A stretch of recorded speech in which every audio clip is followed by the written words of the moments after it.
नमस्कार, मेरे साथ में ये माही कडाना के जो लोग विस्थापित है, आनंदपुरी ब्लॉक के कानेला करके गांव है और कानेला गांव के विस्थापित लोग ये इन्हें जब माही कडाना डैम बनता है इसके बाद में इनको ज़मीनें हैं जो नसीब नहीं होती है। उस चक्कर में ये लोग हैं कोर्ट कचहरी के चक्कर काट कर परेशान हो जाते हैं और हमें भी यहाँ पर मौके पर बुलाते हैं और बताते हैं कि इस प्रकार की यहाँ पर ये कुछ ज़मीनें थी इनकी और इस पानी के अंदर डूब जाती है और साइड में भी जब बारिश के टाइम में इनकी ज़मीनें हैं जो डूब जाती है। ये मुआवजे के लिए दर दर भटकते हैं लेकिन इनके साथ में जो न्याय नहीं होता है और इनसे बातचीत करेंगे क्योंकि हमारे साथ में यहाँ पर बड़े बुजुर्ग हैं। बताइए काका जी, आपकी ज़मीनें कब नहीं मिली? 60 साल तक गया था। 60 साल से ना तो जमीन मिली ना पैसा मिला। हाँ, हमारे बाप दादा वेट वगैरह करी करी थी मरी गया।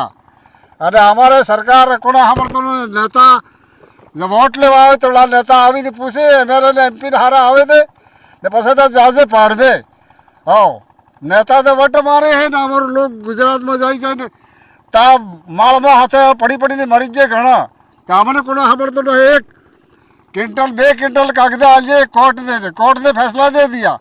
आए कलेक्टर होने एसपी होने डीएसपी ने कहने गाण अंदर साथी नहीं हमें भूखे मरी जा आज नहीं तो हमें करेंगे आवे ने कलेक्टर के साहब करने आवी ने बेच जाए सोरो मेरे साहब हमारे तो खवास चुके नहीं सितुर चुके बस है सिवाय हमारे का झुकतू नहीं है।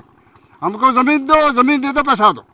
60-65 साल हो गए साहब तो कोई सुनता ही नहीं है और पैसा करके मजदूरी करके वकीलों को पैसा देते हैं।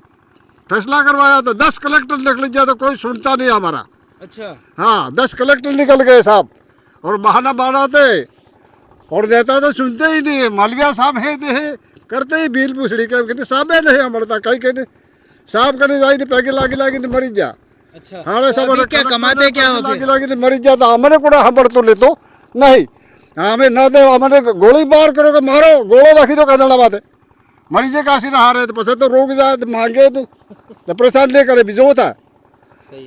तो अभी क्या कमा के खाते हो काका? अभी तो मजदूरी करते हैं, अहमदाबाद जाते हैं हाँ गद्दे गोल और वहाँ से ला के खाते हैं और दूसरों मास्टर डॉक्टरों के घर में दाढ़ी करते हैं और क्या करे जब तो बढ़ गई तो क्या करे चोरी करे तो पुलिस कूटे એટલે મજદૂરી કરે માસ્ટર ડોક્ટર બજારમાં જ સાંદરવાડામાં વાણજીના થેલા તૂકીને टगारो तुकी ने कहते पेट पर ही आज हमारे परेशान है। अच्छा हाँ, ये काका नहीं जो काका का दुख बता रहा है कि बताते हैं कि गुजरात जाते दहाड़ी के लिए और इधर आसपास के छोटे मोटे शहरों में काम करने जाते हैं, उनके घर परिवार का गुजारा चलाते क्योंकि इनके पास जमीन के नाम का एक कतरा भी नहीं बचा है। बताइए कितनी जमीन चलेगी आपकी इस नदी के अंदर? बताओ बोलो जमीन जरिए नहीं सब बुढ़ में गई है। मजूरी करीने जीव है जे हमें सब बुढ़ जू काय ने मळे दाड़ी मजूरी करीने छोरो जीवाड़ो हो ने काय जमीन ने मळे जगह लो ते खरा पैसा लो ते खरा बस खावा नहीं मलतो छोरो भूखे मरे हैं हमारा। अच्छा तुम बताओ बोलो હવે તો અમારે પૈસા જુગી પૈસા જુગી જમીન जमीन आलो ते खरा पैसा आलो ते खरा हमारे बे बातें हैं। तो सरकार कहीं नहीं हलती काय नहीं हलती કેટલો વાર થઈ હતા અમે આ કાગડા લી ને હજુ અમને काय ફેસલો હજુ नहीं કર્યો। अच्छा હે એટલે આ તમને કીજે હે જે 10 कलेक्टर बदलाई जाए 10 करे बताइए यहाँ पर प्रभुलाल जी है हमारे साथ में जो बताने की कोशिश करेंगे। बताइए प्रभुलाल जी क्या? जी सर, ये बुजुर्ग हैं, ये मेरे बुआ हैं और ये हमारे दादा के बहन के बहू हैं और ये इनकी परिवार हैं। तो ये सर रजवाड़े में मतलब 1935 में मेरे दादा ने यहाँ पे कोड़े खाके ने ये खूंटा नाम का गांव है वहाँ पे कोड़े खाके ये जमीन निकाली सर। इसके साथ साथ में ये भी उस समय सारा सारा इन्होंने किया था पेलंटी भरी जो भी करा सारा ये बांध इधर बनाया था अपन ने पहले वीडियो बनाया था सर वो ये खूंटा और कांगलिया में यहाँ बांध बनाया था वो मेरे दादा ने खुद के पैसे खर्च करके 1.5 लाख खर्च किए थे। तो ये सर शुरू से परेशान हो गए। एक दूसरा बुआ का परिवार है जमकू करके बुआ थी इनके नाम से मेरे दादा ने जमीन सर कमाई अपन करेंगे और बेन के नाम का करते यूँ करके सर 45 बीघा जमीन खाते करी थी। वो खसरा नंबर 39, 40, 18 जो अभी नाम है सर हमारे भुआ जी के नाम कर दी और हम वंचित हो गए। ये परिवार भी उसमें आधी जमीन के हकदार हैं, ये भी भुआ के परिवार है। और हमारे दादा ने खर्चा इसीलिए किया था कि हम कमाएंगे ये और हम सब साथ साथ में परिवार है तो सब साथ साथ में नाम उनका रहेगा यूँ करके। तो इन्होंने सर एक राता पैसा भी नहीं दिया, इनको भी नहीं दिया, हमको भी नहीं दिया। और हमारे जो डैम बना था खसरा नंबर 17 में सर तालाब बनाया था तो उसका भी कोई पैसा नहीं मिला। इस प्रकार से ये शुरू से सर अन्याय होता आ रहा है। फिर हम कोर्ट में पहुंचे सर, कोर्ट ने फैसला दिया कि इनको वैकल्पिक भूमि दी जाए, तो भी ये सर 17 में फैसला आया तो वैकल्पिक भूमि भी नहीं दी गई। इसके बाद सर ये फैसला आया सुप्रीम कोर्ट का, माननीय सुप्रीम कोर्ट का आया तो सरदार सरोवर का फैसला आया सर। इसके बाद ये प्रत्येक परिवार को प्रभावित परिवार सर उस समय पुनर्वास नियम बनाए थे, उस समय सर भूमिहीन श्रमिक था तो भी इसको पात्र माना और कारीगर थे इनको पात्र माना और दूसरे गांव का कोई भी है सर और यहाँ दाढ़ी करी जैसे हरिजन है तो फेरी करने के लिए आते हैं तो इनको भी पात्र माना था सर। और ढोली जो हमारे पे आश्रित हैं तो इनके परिवार को भी आश्रित माना था। और ये रिश्तेदार जो भी है एक मोगजी डोकरा पटेल करके हैं तो इनका परिवार हमारे भागीदार में रहा। एक पारगी परिवार है करके ज्योतिया पारगी, इनके बच्चे भी है हमारे साथ में काम करने वाले हैं, सामजी करके, सामजी ज्योतिया, विलजी ज्योतिया, ये भी सर हमारे साथ में ही है। तो हमारे साथ में भागीदार में पूरे परिवार थे सर। शुरू में तो खाने की परेशानी थी, खाने के लिए 2 दिन मजदूरी करते और भरपेट भोजन खाते थे। तो सर ये 65-67 साल से वंचित हैं। तो सुप्रीम कोर्ट का, माननीय सुप्रीम कोर्ट का फैसला है उसका 40 गुना हर्जाना मुआवजा हमें दिया जाए। ये लोग ये मुआवजा चाहते हैं तो 40 गुना मुआवजा दें या फिर जमीन दें। पहले तो हमें ये 2 बातें कोर्ट ने फैसला दिया है कि मुआवजा दिया जाए और जमीन दी जाए। तो जमीन के लिए तो सर जहाँ भी हम गए तो वहाँ जहाँ देखो वहाँ सरकार ने आदेश किए तो सारे लोग पहुँचे, लेकिन वहाँ तो लठ मार लड़ाई ही होती है सर। हमारे साथ में जो काका खड़े हैं जिनका नाम है कांजी काका, और कांजी काका की भी कडाना बैक वाटर में ज़मीन चली जाती है तो ये लोग परेशान हो जाते। आप सोच रहे होंगे कि शायद इस प्रकार के वीडियो किस तरीके से बनाए जा रहे हैं कि जो खेतों पर जाकर तो ये बता रहे हैं कि यहाँ पर ये लोग कितने 60-65 वर्षों से परेशान हो चुके हैं लेकिन इन्हें ज़मीन नहीं दी जा रही। ज़मीन तमाने मड़ी नहीं, जमीन हमारे नहीं મળે સાહેબ ને પહેલાથી કરણા બારની સર્વે ને થઈ એને પહેલ મેં જગ્યા આખી એ સરી સરકાર હું પૈસા પડતો રહ્યો ને પટવારી લોક બેદખલ કરતા રહ્યા મને કને પૈસા મળે ને ને પટવારી મારા ખાતે કરી નહીં હાલે એટલે હું પૈસા પડતે મને કને 65-66 સાલની રસીદી પડી એટલે સરકારનો પેશ કરવી ચાહું। हाँ मजदूरी करता हूँ बस, छोरे जाते हैं अहमदाबाद, मैं पढ़ाई दी की छोरों ने क्या करे, खाएगा रोटी। अच्छा यहाँ पर कौन सी जमीन आपकी आ रही थी इधर से? हाँ ये सब हमारी से ठेठ तक। अच्छा यहाँ से पूरी ठेठ से तक और इधर कहाँ तक आ रही है? इधर नाले तक, इधर नाले तक, इधर आके दिखाने ये बीच में। अच्छा हाँ, ये बीच में पूरे नाले तक जा रही है। नाले तक जा रही है पानी में। चलो चलते बात करेंगे अपन, चलिए। पानी में लहसुन डोकड़ा करवा मरस कमावी पानी में ने पेट पोषण કર્યું, પૈસો મળે ને મજદૂરી કરવી, મજદૂરી કરીને મરી ગયા, હું મરી ગયો, મારે બાપ મરી ગયા, મારે બોને ને ભાઈ ને सब મરી ગયા મજદૂરી કરી તો કોણા સાંભળતો નહીં। જેને કને પૈસા હતા એને ખાતે મળી ગયા ને મને કને પૈસો દુબળો મળે ને મજૂરી પેટે से ભરાય ને તો પૈસો કહા એટલે મારે સાહેબ સમસ્યા है। આ બુડી ગયો તે સુરત અમદાવાદ મને ઉંમર થઈ ગઈ અને કામ નહીં થતું નહીં।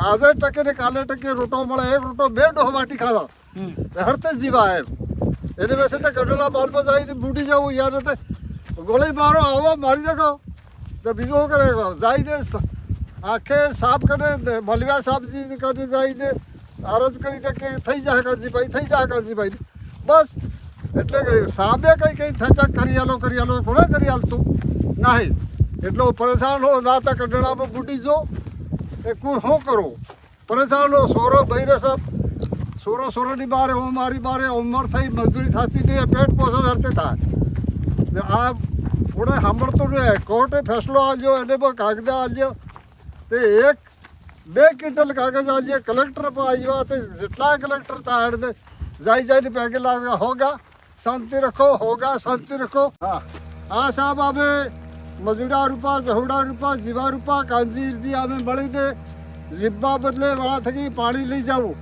बदले आ तो रोक रहा है कटने को पानी लाता आना वेला थकी नाला थकी इधर से। हाँ नाले से पानी लाते और पेट पोषण करते थे तो वहाँ भी टूट गया। ये मेहनत हमारी सब पूरी के पूरी इधर से इधर निकल गई तो कोई सुनता नहीं साहब। ये कांजी हिरजी का नोटिस है, कांजी हिरजी का नोटिस 1975 से ये खुद ले रहे हैं सर। ये कागज है, दस्तावेज है सर। उस समय जो पेनल्टी भरी है वो इनका खुद का है, कांजी हिरजी का। इनके कांजी हिरजी के नाम से ये पेनल्टी भरी और ये पटेल परिवार रूपा, ये मजुड़ा रूपा, जहुड़ा रूपा, जीवा रूपा, ये सब इनके पानी जाने का ये दौरा ये था। और यहाँ डीजल पंप चलते थे पहले सर, डीजल पंप से पानी यहाँ चढ़ाते थे। और इसके बाद भी नाले में भी सर, नाले में भी वो ढेकुलिया बना रखी थी लकड़ी वाली। हाँ, ढेकुलिया से पानी निकाल के पूरे नाले नदी में खेती होती थी सर। उस समय तंबाकू और ये जौ की खेती करते थे। तो ये श्री सरकार ज़मीन भी हमारी सर्वे करी 1960 में, तब ये सर सारा श्री सरकार बना के वंचित कर दिया गया। ये सारी ज़मीन है SNA से हमारे खसरा नंबर ये 91 आ रहा है नाले का। तो इसमें भी ये कांजी हिरजी की ज़मीन थी, जीवा ये रूपा जहुड़ा रूपा इनकी भी ये थी। और उधर एक 17 नंबर में वो डैम बनाया था, वो उस समय भी बोला था मैंने, और यहाँ भी मैंने फिर बोल रहा हूँ। तो वहाँ ये सारी ज़मीन नदी नाले की ज़मीन थी, श्री सरकार ज़मीन। कड़ना का माप था सर 410 FRL और ये 419 तक ही पानी चढ़ाने का था। लेकिन ये तो आप FRL 422 तक 25 तक भी पानी चढ़ जाता है सर। हम इस हिसाब से सारे वंचित हो रहे हैं सर। उस समय 1944 में ये सारी टेकरियाँ मगरी थी, तो प्रशासन ने ये हमें धोखा करके श्री सरकार बना दी, चरागाह बिला नाम ये करके हमारा नुकसान किया सर। और सुप्रीम कोर्ट के भी फैसले हो चुके हैं सर आदिवासियों के लिए। न लोकसभा न विधानसभा, सबसे बड़ी ग्राम सभा, तो ग्राम सभा को ही मानना पड़ता है, लेकिन ये कोई प्रशासन मान ही नहीं रहा है। मैं कल ही सर गया अपने जयपुर में, ये विस्थापितों के आंदोलन और चेतावनी, अंतिम सरकार को अंतिम चेतावनी यूँ करके, तो वहाँ अधिकारी जो भी बैठते हैं वो ये कहते हैं कि ये कागज़ ये क्या करेंगे कागज़ यूँ, तो ये पत्रिका चलाई क्यों है सर, कागज़ क्या करेंगे, यूँ अधिकारी खुद बोल रहे हैं। तो ये इन लोगों की समस्या कौन सुनेगा सर। इसलिए ये सब अधिकारी परेशान कर रहे हैं। और ये 67 साल हो गए सर, और बहुत सारे ये हमारे चमना परिवार करके, चमना हिरजी परिवार करके इन्होंने मुआवजा भी नहीं लिया, 1 रुपया मुआवजा नहीं लिया आज तक। ये नीचे की तरफ वो परिवार है। और इसमें सुप्रीम कोर्ट के दूसरे भी फैसले हैं सर, कानून भी है सर कि भू राजस्व अधिनियम 1956 की धारा 6 के अनुसार आदिवासी की ज़मीन गैर आदिवासी नहीं ले सकता है। तो सर ये मेरे को मालूम नहीं पड़ रहा है कि ये सरकार आदिवासी है कि क्या, कोई पता नहीं पड़ रहा है। आदिवासी की ज़मीन गैर आदिवासी ले नहीं सकता है, तो फिर कोई मालूम नहीं पड़ रहा है। 67 साल हो गए हमारी ज़मीन ले करके, कोई भी सुनवाई नहीं हो रही है। ऐसे बहुत सारे माननीय सुप्रीम कोर्ट के फैसले हैं, तो ये लागू ही नहीं कर रहे सर। ये माननीय राष्ट्रपति महोदय के समय अनुसूची 5वीं के अनुसार पैरा 3 के अनुसार एक हर साल मीटिंग होती है अनुसूचित एरिया के बारे में। तो माननीय प्रतिभा देवी सिंह पाटिल राष्ट्रपति महोदय के सानिध्य में 8 नवंबर 2019 को मीटिंग होती है अनुसूचित एरिया के बारे में। तो इसमें 26 राज्यों के राज्यपाल बोल रहे हैं सर कि अनुसूचित एरिया में 1950 का डंडा नहीं चलता है, मतलब भारत का संविधान नहीं चलता है। 5वीं अनुसूची इतनी पावरफुल है सर। आदिवासियों के एरिया में ये सर्वे सर्वा, ये रूढ़ी प्रथा कानून, रूढ़ी का बल संविधान का बल है। माननीय अंबेडकर जी ने भी सर ये संविधान बनाया। उस समय हमारे आदिवासी अधिकारी थे, सिविल अधिकारी जयपाल मुंडा, इन्होंने कहा था कि अंबेडकर जी आप हमारे कानून, आदिवासियों के कानून नहीं जानते हो, हमारे रिवाज नहीं जानते हो, यूँ करके इनको भी बताया था। तो वहाँ भी सर हमारा नुकसान हुआ है। आदिवासी की जगह जनजाति कर दिया सर। तो बहुत सक्षम लोग हमारा फायदा ले रहे हैं, आदिवासियों को आज तक भी फायदा नहीं हो रहा सर।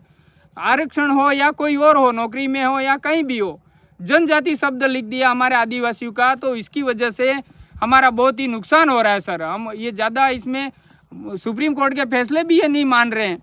जो सुप्रीम कोर्ट का फैसला ये है कि आईपीसी की धारा 24A ये कह रही है कि जो सुप्रीम कोर्ट के फैसले को नहीं मानता है वो धारा 24A के अनुसार उसको दायर केस करके ये जेल भी हो सकती है, ऐसा यह प्रावधान है सर। देशद्रोह का ये धारा है आईपीसी की धारा।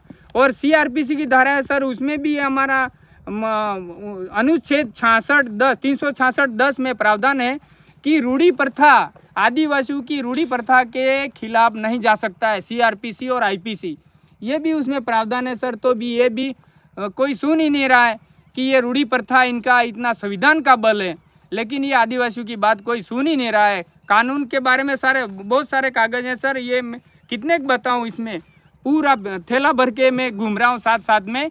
तो ये हमारी समस्या जल्दी से जल्दी सुलटारा करे सर। माननीय सुप्रीम कोर्ट का फैसला है सरदार सरोवर के लिए, तो इस फैसले का 40 गुना हर्जाना मुआवजा और ये अन्य संपत्ति का पैसा हमें तत्काल प्रभाव से दिया जाए, नहीं तो हम ये छोड़ने वाले नहीं है सर। जब तक हैं तब तक ये हमारा फैसला नहीं होता है तब तक हम छोड़ने वाले नहीं है। पहली बात तो मुआवजा दें तो सुप्रीम कोर्ट का 40 गुना, नहीं तो हमें ज़मीन ही दें, ज़मीन के बदले ज़मीन। तो प्रत्येक आज की तारीख में वयस्क है उसको कम से कम 10 बीघा, और पुराने लोग हैं इनको 25 बीघा ज़मीन का आवंटन करें। और ये इसके साथ साथ में बहुत सारे ये कानून लागू हुए, 2013 का अधिनियम लागू हुआ, उसके अनुसार प्रत्येक वयस्क को माना जा रहा है सर ये लाभान्वित करने के लिए। तो ये हमारे भी ग्राम सभा है, अनुच्छेद 13(3) की ग्राम सभा के अनुसार भी हमें भी ये जो भी लाभ है वो दिए जाए आज की तारीख में। ये हमारा बहुत बड़ी मांग है सर। इसमें 4 मांगे बहुत बड़ी बड़ी हैं, इनको माननी पड़ेंगी, क्योंकि यहाँ पे कोई भी प्रशासन हमारी बातों को, हमारे प्रस्ताव को मान नहीं रहा है। सारे विस्थापित गांव के सारे लोगों ने हमारी ग्राम सभा बनाई है, वो 18 साल से ऊपर का वो ग्राम सभा का सदस्य है, तो उसके अनुसार हमारे सारे फैसले हो चुके हैं। न इसमें कोई जनप्रतिनिधि आता है न कोई नहीं। ये हमारी बड़ी मांग है सर। ग्राम सभा के अनुसार सब जमीन के हमारे बंटवारे हो गए, और ये कोर्ट एसडीएम साहब बांसवाड़ा ये हमारे सारे लोगों को शामिल कर देते हैं। हमने व्यक्तिगत केस किए सर, व्यक्तिगत बंटवारे करके केस किए, और हमारे वहाँ शामिल करके हमारे हटा देते। 150 लोग एक साथ फाइल देते सर कोर्ट के अनुसार। 4 अगस्त 2017 को तहसील गढ़ी में तो 150 लोगों की फाइल जमा करते हैं, तो ये कार्मिक हैं वो मर्जिया ऐसे फेंक देते हैं। और ये प्रावधान है सर पूर्णतः और आंशिक जमीन जारी है तो भी इनको प्रभावित मानना है, और पूर्ण जारी है तो भी मानना है। और ये अपने पुनर्वास प्रावधान है, इनको मानते नहीं है सर। तो ये हमें इनका फायदा दिया जाए प्रावधान लागू करते हुए, और नए अधिनियम के अनुसार और भी कोई वाजिब हो तो इसमें हमारा पुनर्वास किया जाए और मुआवजा दिया जाए। ये हमारे खास मांग है सर। और ये श्री सरकार तो आंकड़ा है वो इसमें लिया ही जाए, ये हमारी बड़ी मांग है सर।